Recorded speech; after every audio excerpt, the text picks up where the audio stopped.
How can we make the world better? By making ourselves better. The Dr. Joe Show explores how you can make positive personal change by using his groundbreaking and highly effective I Am approach to understand who we are and why we do what we do. Your small changes can have big effects. Join us now for the Dr. Joe Show with Mark Stiles of Stiles Law, Thomas McCoy, and your host, Dr. Joe Schrand.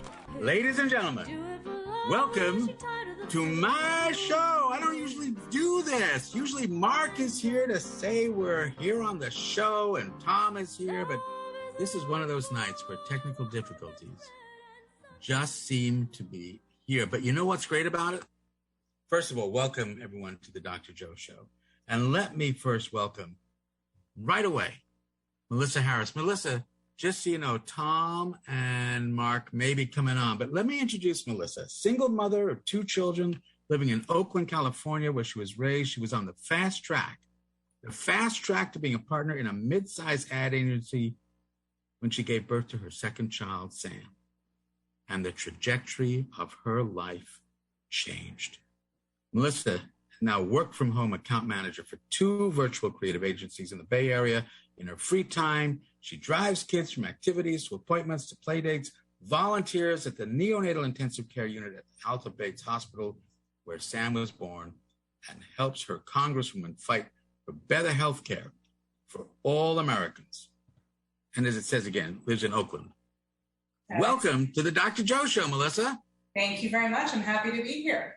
I am delighted you're here. And it may just be you and me, which is a rarity, which is great, though, because it gives us a chance to really do a deep dive into the book, 1 pound, 12 ounces, a preemie mother's story of loss, hope, and triumph. This sounds quite powerful, Melissa. Tell me, let's get right into it. Tell me about the book. Well, the book is, I guess the pun is horrible to say, but a labor of love. We're going to get along great. I'm here all day. But just one second. Let's just have a pregnant pause. Okay, go ahead. So the title comes from the fact that when my second child was born, Sam, he weighed 1 pound, 12 ounces. He was extremely premature. He was born only at about 24 weeks gestational age, so that's 6 months. Let's see, my brain just fried. 6 months pregnant, 4 months early. And he had a long fight of 95 days in the neonatal intensive care unit, or the NICU. And the book's really chronicling not just his birth, his stay in the NICU in his first year of life, but even getting to Sam was quite a feat. I went through quite a bit just to even get pregnant with him. And is that where this book starts? Or? The book starts with me actually in the hospital trying not to give birth to Sam. So it opens with me lying in what's called Trendelenburg, which means basically my head was below my feet at about a 30-degree angle. I was only 23 weeks pregnant, and I didn't really understand what was going on. And then it intersperses back and forth I miscarried multiple times before Sam, but one of those miscarriages was for second trimester twins. Oof. And so while lying in Trendelenburg, I do a lot of reflecting back to the time when I lost the twins and kind of what went into I had secondary infertility. And so what even went into getting pregnant, not just with Sam, but also with the twins. What does that mean? Secondary infertility? Yeah, there's some great terms in the OB world, but basically when I decided I wanted, my now ex-husband and I were like, let's have a baby. We went, okay. And I was pregnant right away with my daughter. And it was an unremarkable pregnancy. I was pregnant. And then at 42 plus weeks, we did have to evict her because she didn't want to come out. I know that story well. My firstborn was like that too. And that's exactly what it was. It was like an eviction. Go on. Yeah. And so, it was totally normal, no problem. And when it was time for us, we said, okay, let's have our second. It was not an easy thing. Couldn't get pregnant for months. And once I finally did get pregnant, that fetus. I miscarried at about 8 weeks. No heartbeat was detected in my 8-week ultrasound. What I discovered along the way is I had something called a bicornuate uterus, which means that I basically had 2 distinct chambers in my uterus, which turns out is not so good for carrying babies. And the joke always was when I was pregnant with my daughter, that it was totally normal, but it always looked like she was stuck on one side. It turned out she was stuck on one side. And so I had to have a number of surgeries to remove it's called a septum, which is what divided the uterus into 2 chambers. I had to have 9 surgeries to have that removed so I could even try and have a baby. And so what's your daughter's name? Can we bring her into this? Irene. So in essence, she was a miracle. I mean, they just got to the right part of the uterus, I guess. Yeah. And so when I first went in to see the fertility doctor, he actually joked with me. He's like, I don't believe you have a daughter. I'm like, well, I can bring her in, like right here, and she looks just like me. And he kept saying it's impossible. It's like, I don't know what to tell you. I got her.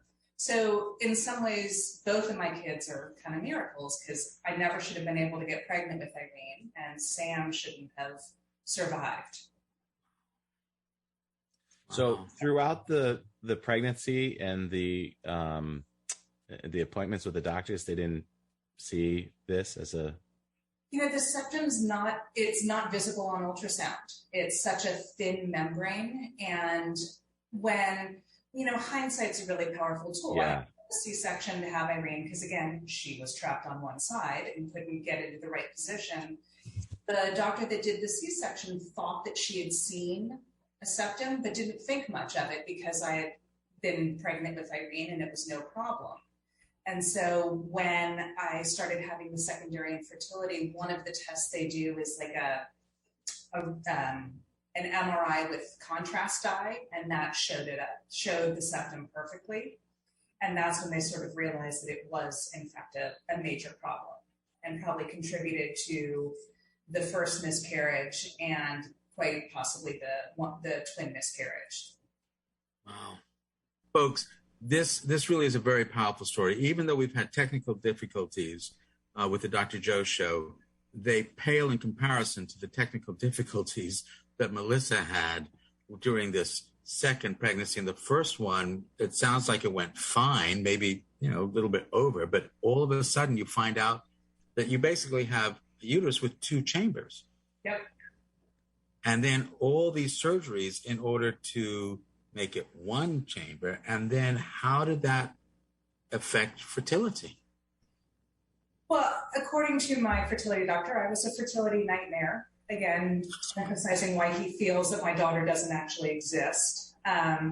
So, I had to have the surgeries, and we also had to go through, I took medications to help ensure that I ovulated. And to even get pregnant, we went with the old, I like to call it the turkey baster method, but they call it the IUI.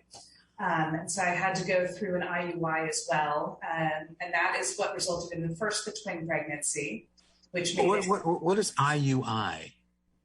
Oh, intrauterine something? Something like that. Yeah, the turkey baster. It's where they help things along by ensuring that the semen is as potent as possible and as directed to where it needs to go. Wow. And the medication that I was taking was supposed to ensure that 1 egg would drop with each cycle. And my body obviously has its own mind to begin with, decided to drop 2 eggs. And that's how I ended up pregnant with twins at one point. Wow. And I carried the 1 twin, miscarried at about 10 weeks. And the second twin held on to about 15 weeks. And it was a pretty traumatic miscarriage and dramatic, because I started the final miscarriage in my office building in the middle of a client presentation.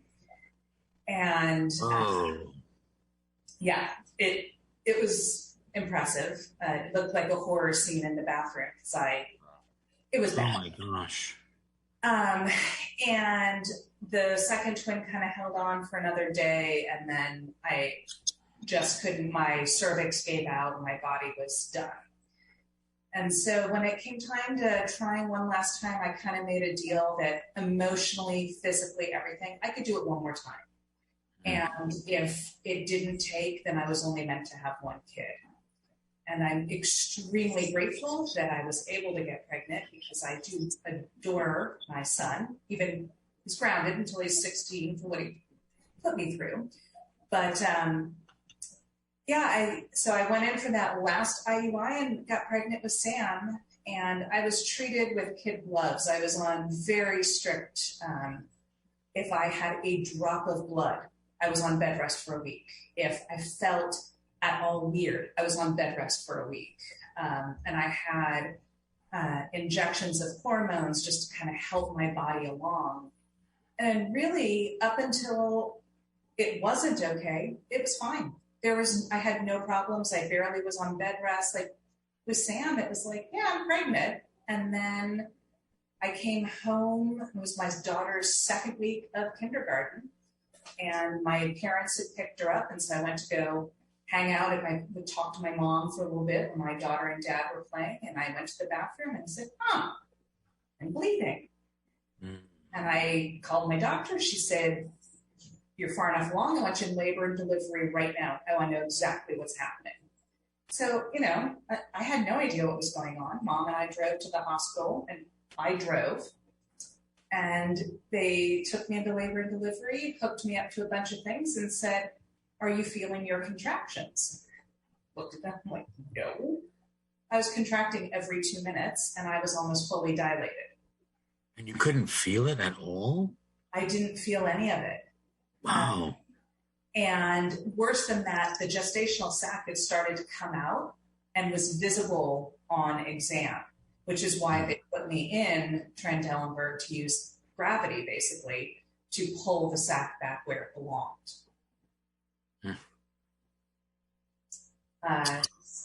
So I lay in that position also for 6 days. And my goodness. Nothing feels better than the blood rushing to your head for 6 straight days, not able to move. They stopped letting me eat at one point, and I wasn't allowed to move. Like if I needed to turn positions, a team of nurses had to come and rotate me. You were in the Trendelenburg for 6 days? Yep. And that's why you say he was born at 24 weeks. Because at the time, he's now 11. So let me just let everyone know he's 11. He just had his birthday. He's doing great. Hello, Sam. Delighted to have you. Wherever he will. Have him come back in. We'd love to meet him if he wants to. He'd love to come up, I'm sure, if I can find him. That would be great. But we'll see. Go on. But basically, when at the time, the sort of viability was 24 weeks. And so when I went into the hospital, had I given birth, he wasn't viable. Right. And it was my choice whether or not to continue the pregnancy. And then between 24 and 25 weeks at the time in California, it was up to the parents whether or not you resuscitated. Wow. And, and when they talk about viability, we're talking about a kid who had over $1 million worth of medical intervention. So yes, he survived, but it's not like he could live without literally $1.5 million worth of medical care. Approximately. But thank God we have that. And we have those people. We have the people who are dedicated to that. But we also have mothers like you who are willing to do what needs to be done. That's enormous. How are you managing? How did you manage the mental health part of that, the psychology? You've had all these. So, writing. Once Sam was born and I had a moment to myself, what started as an email basically to my brother, who at the time was living in Africa, became my salvation. I would spend the day in the NICU. And I would come home and I would write, and I would just take everything that I had sort of absorbed and felt and seen and just dump it onto, digital paper. And it was my way of kind of releasing what had happened and processing some of it. But writing every day is what saved me. And again, it started as a letter to my brother, who then suggested I turn it into a blog. So family members, I have family in South America and on the East Coast, and it allowed everyone to kind of stay up to date without me having to update people. And I just every day came home and I couldn't really function or sleep until I had that dump on paper. And you were working as well at this time? No, I took a leave of absence. I had a kindergartner.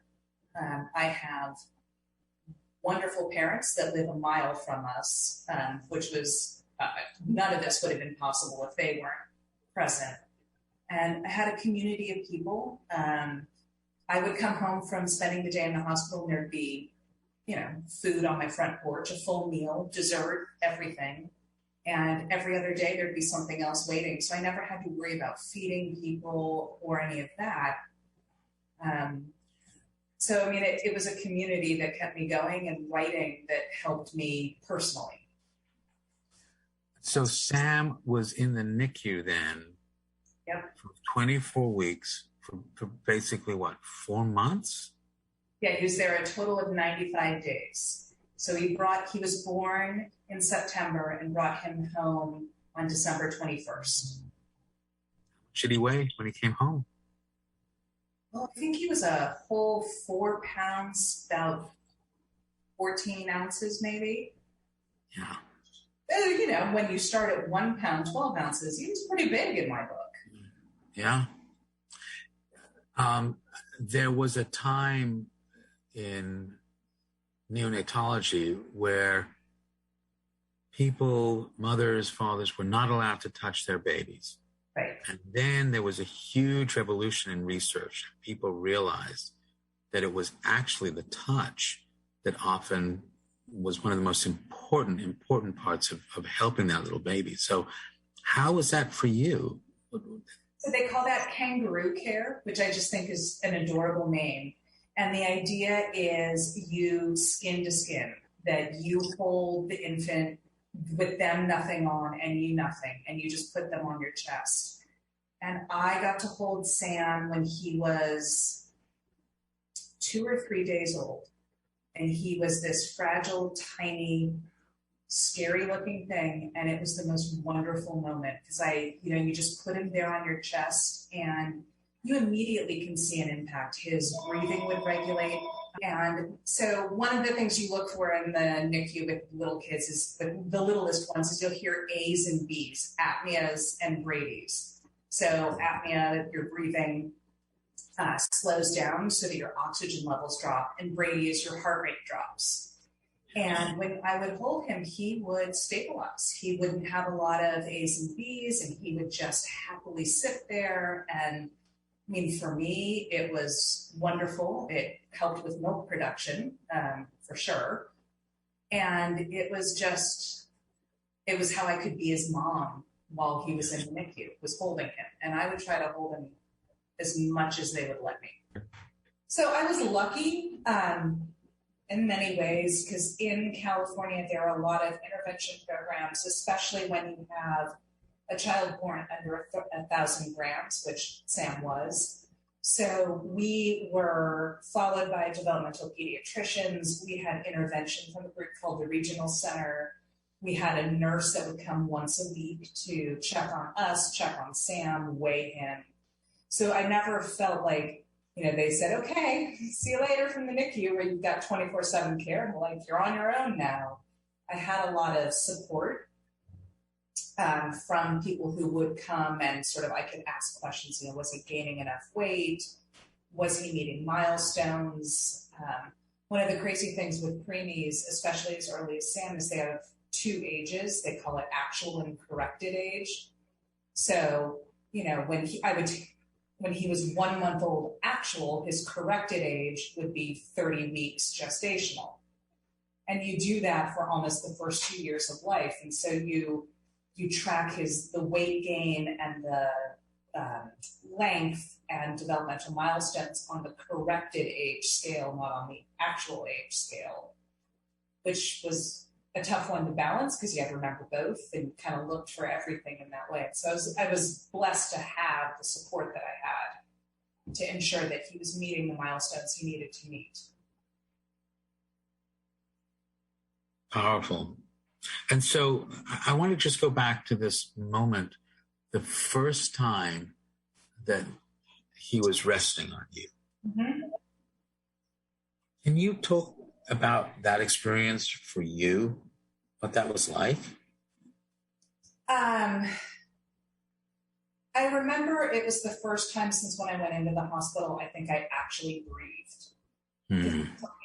He had survived birth, and I just sort of had made this decision that he was going to live, survive his birth, he was going to live, and that was the end of it. And so holding him that first time made him so real, and it was kind of like, okay, kiddo, it's you and me, we got this.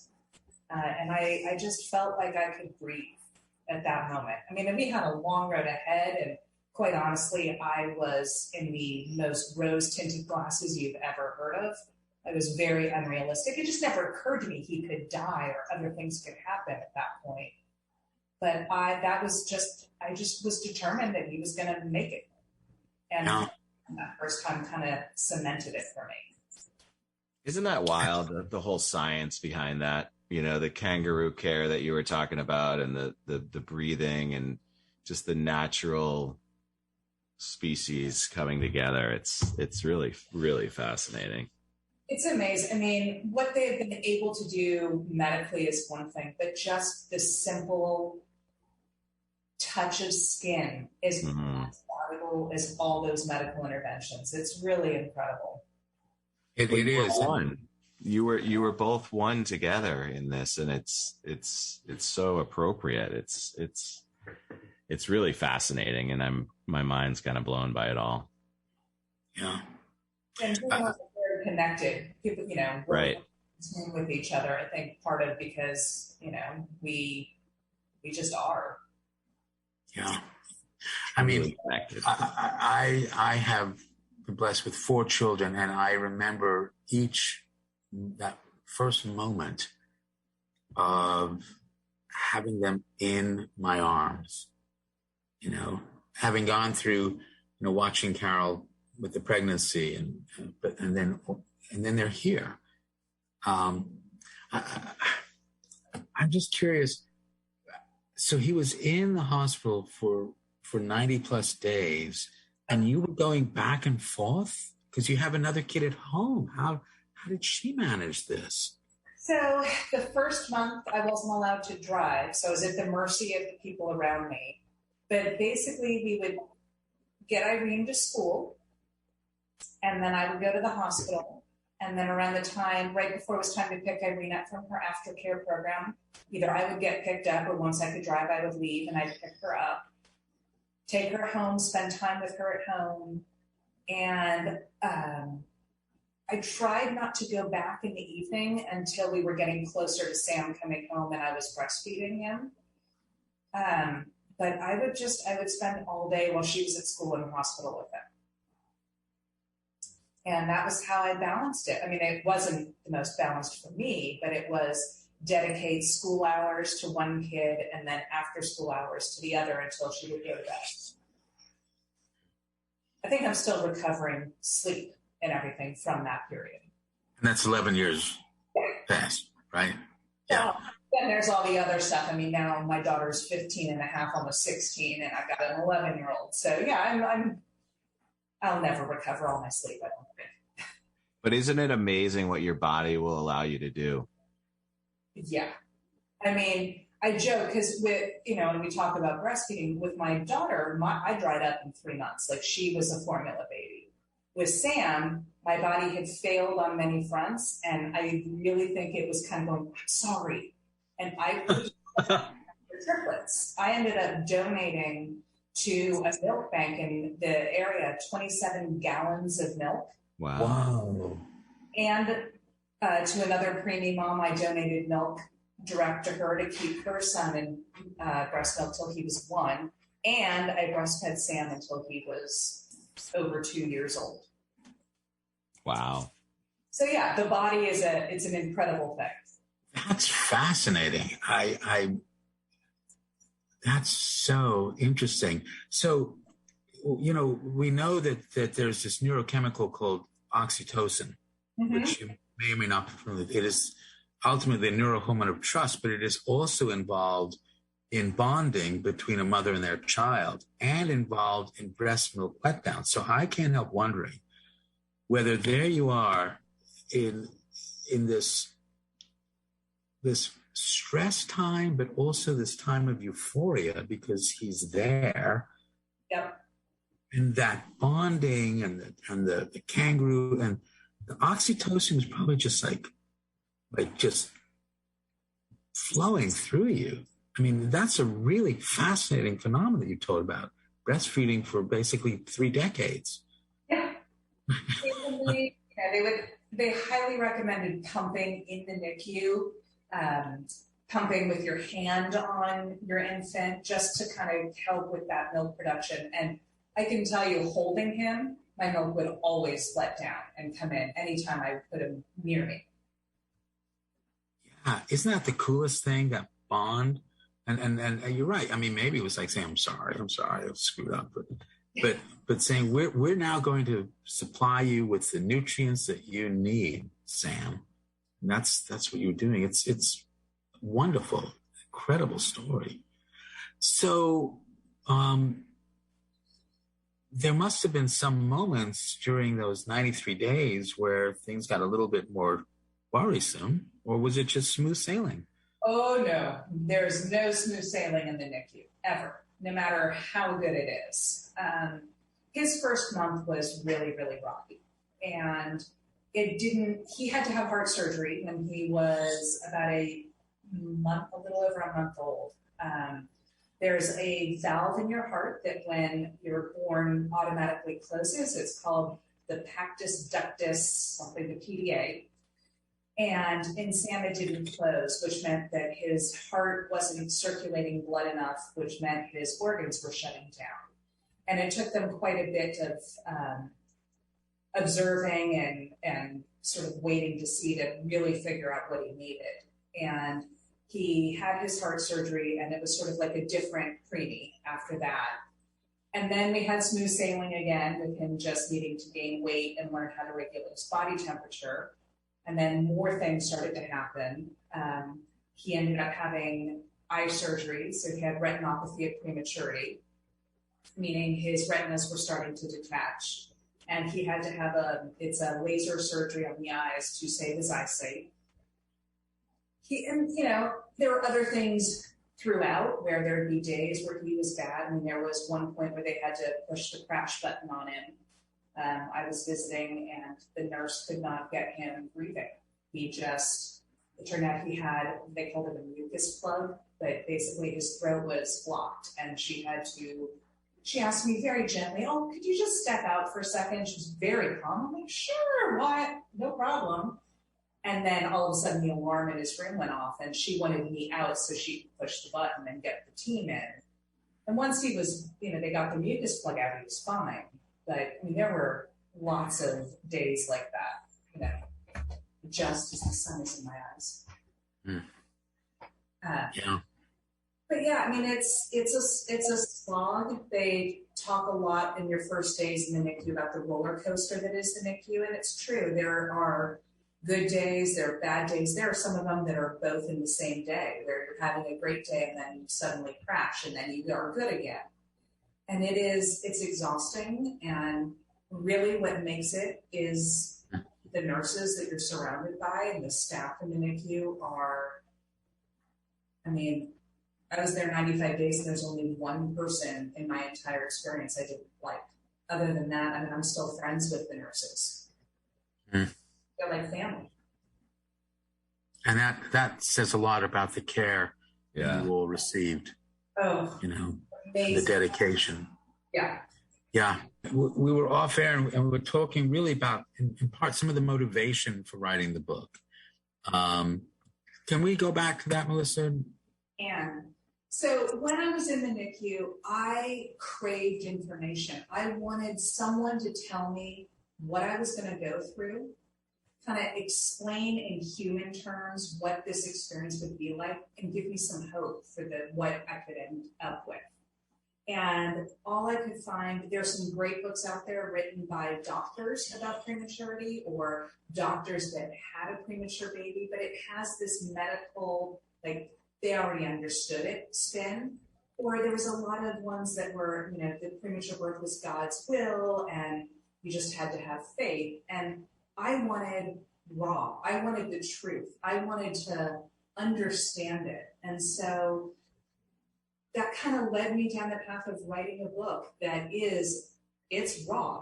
I don't cover, I don't make things light. It's very, very real. There are points when you're like, this feels like it's going to happen forever. And there are other points where you might laugh, because you do laugh in the NICU. But I wanted something that would show the resilience, the realness, the rawness, but also hopefully give people a little bit of hope. Not everyone's going to come out of the NICU with the experience I came out of it, but I would hope that my experience could help someone set themselves up, I guess, to have as positive an experience as possible. Yeah. Again, I'm grappling with how powerful this is, and it's such a life and death story, and I'm relieved, as I'm sure everyone is, that it ended up with life. It did. How is Sam doing now?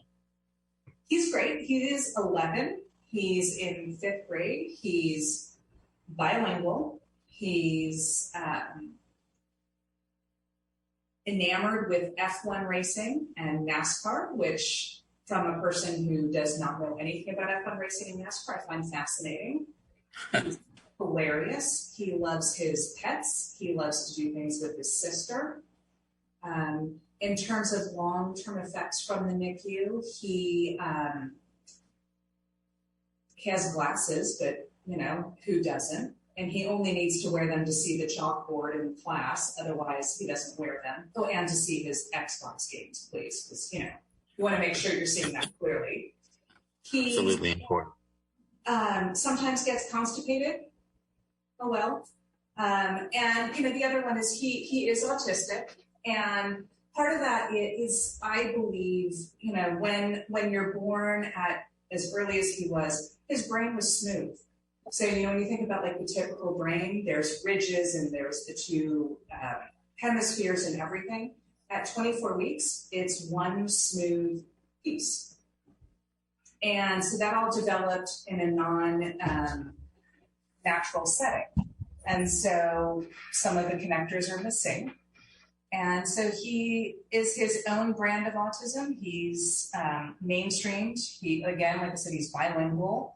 And other than that, he's just great. Like if you lined him up and said, okay, pick out the preemie, no one's picking Sam. He's big. He's just a normal looking 11-year-old with really good freckles. And does he know his story?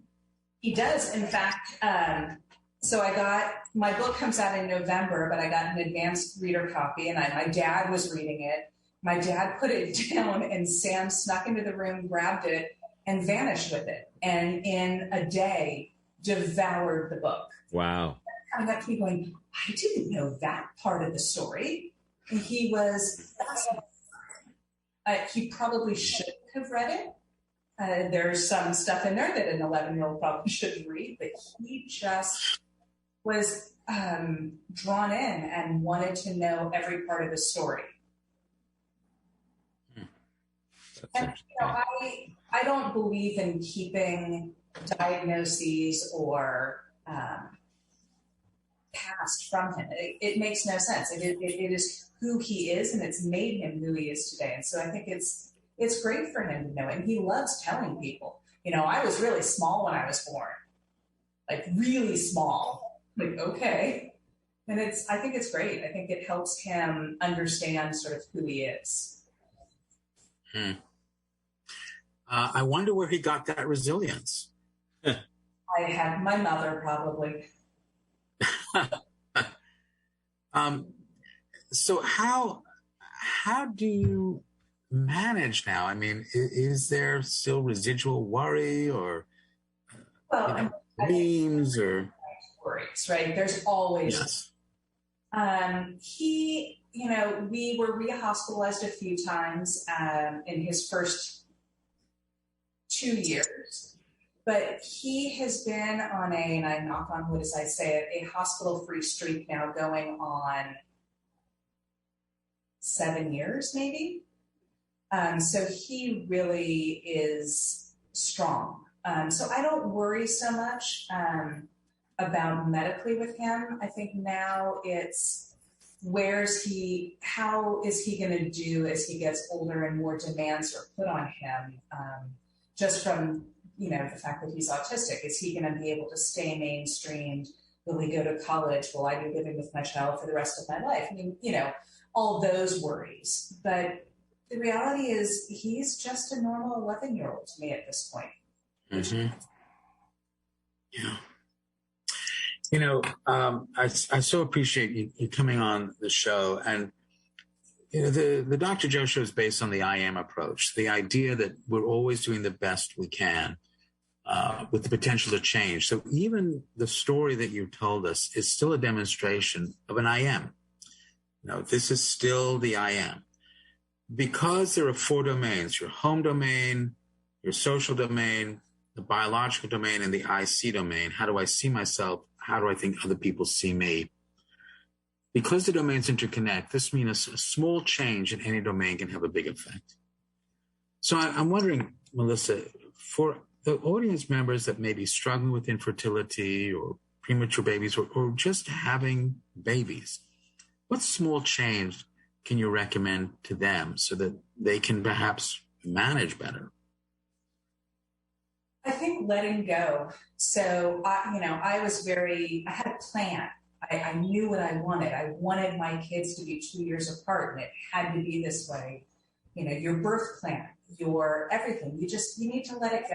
You need to be able to accept what the hand that you're dealt. It may not be a good one. It may be a hard pill to swallow, but just letting go of that expectation and take what you have. And is that what you were able to do?